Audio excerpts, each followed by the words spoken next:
Кыргызстанда дыйкан фермерлерге 3 миллион литр дизель отуну жеңилдетилген баада сатылууда. Бул тууралуу Айыл чарба министрлигинен билдиришти.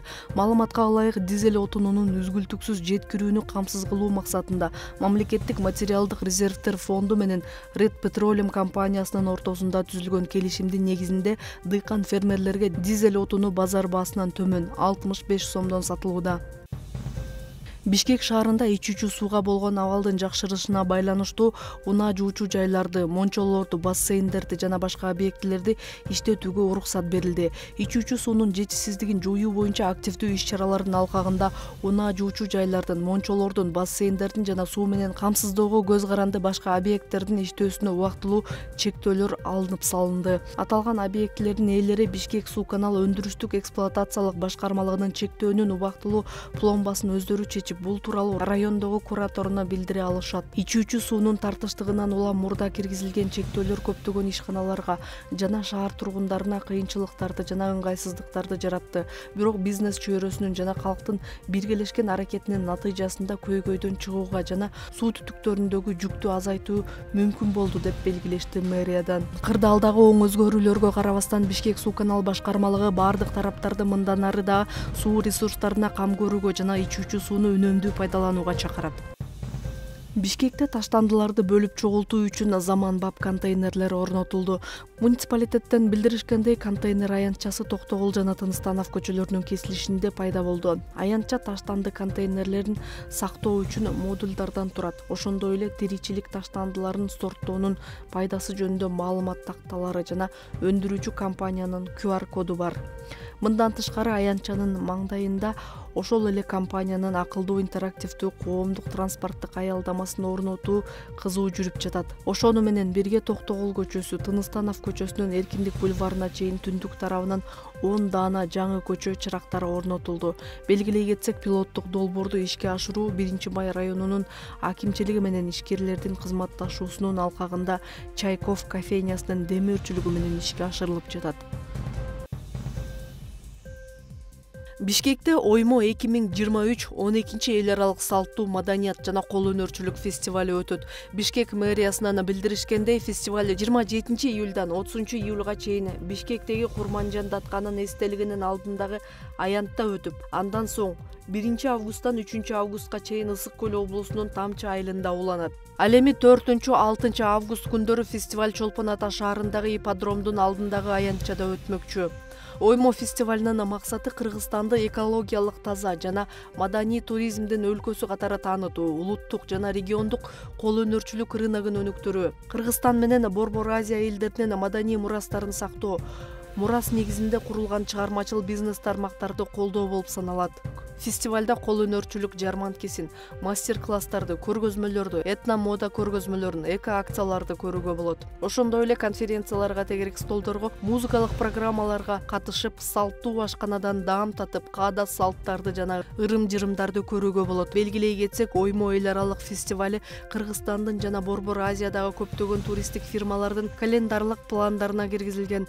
2019 жылы Оймо фестивали Кыргызстандын эң мыкты туризм долбоору деп белгиленген. Фестивалга 2006 жылдан бери Кыргызстан, Казакстан, Өзбекстан, Тажикстан, Түркмөнстан, Туркия, Азербайджан, Афганистан, Индия, Кытай, Россия, Иран, АКШ, Мексикадан келген кол өнөрчүлөр, дизайнерлер, сүрөтчүлөр, ишкерлер катышып келет.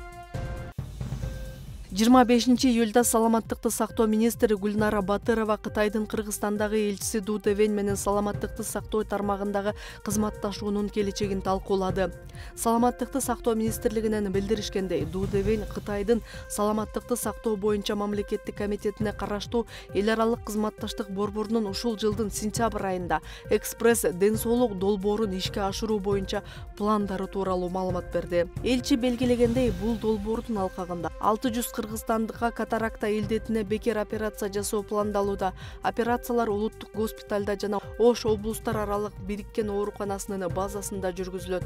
Долбоорду ийгиликтүү ишке ашыруу үчүн Кытай тарап аталган медициналык мекемелердин базасында операцияларды жүргүзө турган медициналык адистердин 2 тобун жөнөтөт. Мындан тышкары офтальмология бөлүмү үчүн кароо кабинетин түзүүнү камсыз кылуу максатында Ош облустар аралык бириккен ооруканасы керектүү медициналык жабдууларды бекер алат. Батырова Кытай өкмөтүнө Кыргызстандын саламаттыкты сактоо тармагына кошкон салымы үчүн ыраазычылык билдирди. Ал ошондой эле эки өлкөнүн ортосундагы достук мамилелердин мындан ары өнүгүшүнө жана саламаттыкты сактоо тармагында өз ара колдоо жана түшүнүшүүнүн бекемделишине ишенимин баса белгиледи. Жолугушууда тараптар Кыргызстан менен Кытайдын саламаттыкты сактоо тармагындагы кызматташуусу көптөгөн жарандарыбызга пайда алып келерин белгилешип, экспресс ден соолук долбоорунун жана башка келечектеги демилгелердин ийгиликтүү ишке ашырылышына ишенимин билдирди. Жалал-Абад шаарында дем берүүчү гранттын эсебинен 6 социалдык объектти оңдоп түзөөдөн өткөрүү жүрүп жатат. Муниципалитеттен билдиришкендей, гранттын эсебинен Жалал-Абад шаарындагы 16-чы Ромашка бала бакчасынын айнек терезелери алмаштырылып, 2 бөлмөсү оңдоп түзөөдөн өткөрүлүүдө. Ал эми номер 8-чи Теремок, 19-чу Колокольчик бала бакчаларынын айнек терезелери алмаштырылып, номер 19-чу бала бакчанын азык-түлүк сактоочу кампасы оңдолуп жатат.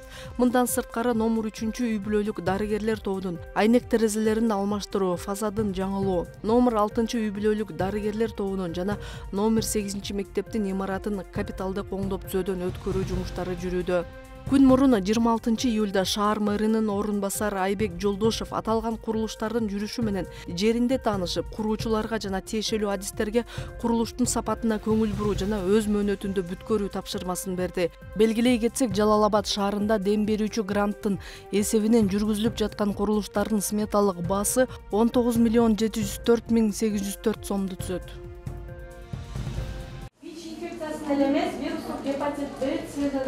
Кан аркылуу жугуучу оорулардын алдын алуу жана ага каршы эмдөө алууну түшүндүрүү иштери күчөтүлдү. Адистер Ош шаарынын аймактык кеңештеринде эл менен жолугушуп, аларга кооптуу илдет тууралуу жана эмдөө алуу зарылдыгы боюнча маалымат беришти. Жапалак аймагында жашаган Рашидбек Артыков бүгүн эмдөө алууга кан тапшырууда. Айтымында буга чейин көңүл бурбай келген. Бирок кооптуу илдет азыркы убакта көптөгөн адамдардын өмүрүн алып жатканына тынчсызданып, эмдөө гана оорудан сактайт дейт. Колдойм, ар бир адамга азыр ден соолук керек, азыр оорусу көбөйүп, ошого мен баардык биздин аймактын жашоочуларын чакырып кетет элем, келип, ушу акысыз жүрүп жаткан вирустун гепатит Б-га келип анализ жасап кетишsin. Жапалак аймактык башкармалыгында номер 6-чы үй бүлөлүк дарыгерлер борбору 25 миңге чукул калкты тейлейт. Алардын эмдөөгө жарамдуусу 8 миң. Бүгүнкү күндө алардын 2 миңдейи гепатитке каршы эмдөө алышты. Биринчи өзүбүздүн медициналык кызматкерлерди, сотрудниктерди 100% эмдөөдөн өткөрдүк. Андан кийин ошол биздин аймакта жайгашкан мектептеги мугалимдерди өткөрдүк. Ошо 23 жаштан 65 жашка чейинкилерди.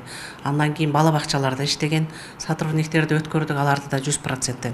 Вирустук гепатит Б формасына эмдөөгө подлежащий группага 8536 адам катталган. Алардын ичинен азыркы күндө биз 2000ден ашык адамды тестирлөөдөн өткөрдүк. Кан аркылуу жугуучу ооруларга каршы эмдөө өткөн жылдын декабрь айында башталган. 7 ай аралыгында Ош шаарында 8200 жаран эмдөө алуу үчүн анализ тапшырып, анын 480нен жугуштуу оору гепатит аныкталган. Положительныйларды биз алгоритм боюнча ИФАга жөнөтөбүз. Ал жактан да положительный чыккандарды анан каттоого алабыз. Анын ичинен дары иче турган болот. Анын вирустун нагрузкасы жогору болсо биз дарыга подключение кылабыз. Вакциналар жетиштүү эле болуп атат. Азыр анын экспресс тести жана капиллярный экспресс тест калбады, бирок ИФА менен жерлерде поликлиникаларда ИФАдан кан тамырдан анализ алып туруп, кан тапшырып, анын результаты чыккандан кийин анан вакцинадан өтсө болот. Ош шаарында кан аркылуу жугуучу ооруларга каршы эмдөө акысыз 23 жаштан 65 жашка чейинкилер арасында жүрүүдө. Дарыгерлер бул оорудан бир гана эмдөө сактарын айтып, ар бир жаранды кайдыгер карабай ооруга каршы эмдөө алууга чакырат. Жалпысынан 360 миңден ашуун жаран эмдөө алышы керек. Гүлжан Ажиматова, Бектур Калыбек уулу, Ош шаары.